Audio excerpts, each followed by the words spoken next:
In today's gospel, Jesus and the Pharisees confront each other over the observance of the tradition handed down by the elders. The Pharisees asked Jesus, why were Jesus and his disciples not observing these traditions?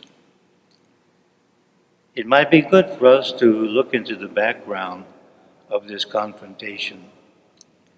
Besides the law, with its moral principles, which were based on the Ten Commandments and the first book, five books of the Old Testament, there grows a group called the scribes, a class of legal experts who were not content with the great moral and ethical principles only.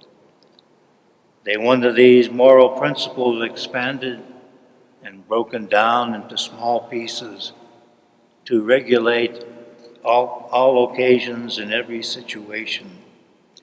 These regulations were the oral law.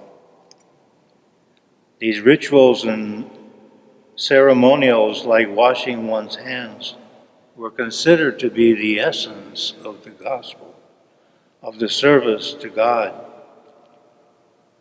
To fail to do this was to be unclean in the sight of God.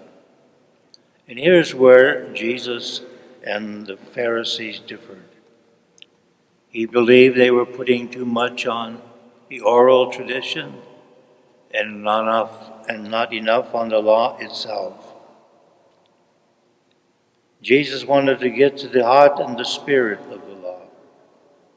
For he told the leaders and the teachers, he came not to destroy the law, but to fulfill it.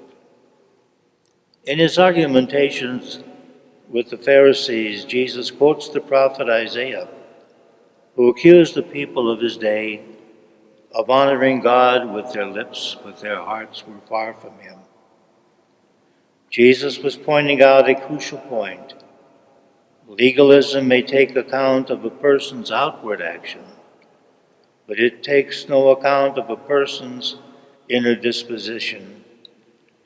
For from within a person, from the heart comes evil thoughts, theft, murder, greed, malice, deceit, envy, and arrogance. All these, Jesus said, defile a person. Today's gospel message gives us an opportunity to ask ourselves, what is the moving spirit behind our own religious practices? If we take just one of them, our Sunday obligation to go to church. Is it just an obligation that, when fulfilled, puts us in the right relationship with God and satisfies our duty? Or have we reached a point in our spiritual understanding of seeing Sunday Mass attendance not so much as an obligation put on us, but rather an invitation extended to us by the Lord, who awaits our acceptance, and to accept it in a spirit of deep gratitude, for this is the central point of the Eucharist, to give thanks. It is this spirit of gratitude that motivates and should motivate all that we are and all that we do. It is this spirit of thanks that sends us out from the celebration of the Eucharist, not only to proclaim the divine word, but to be doers of the word and not hearers only.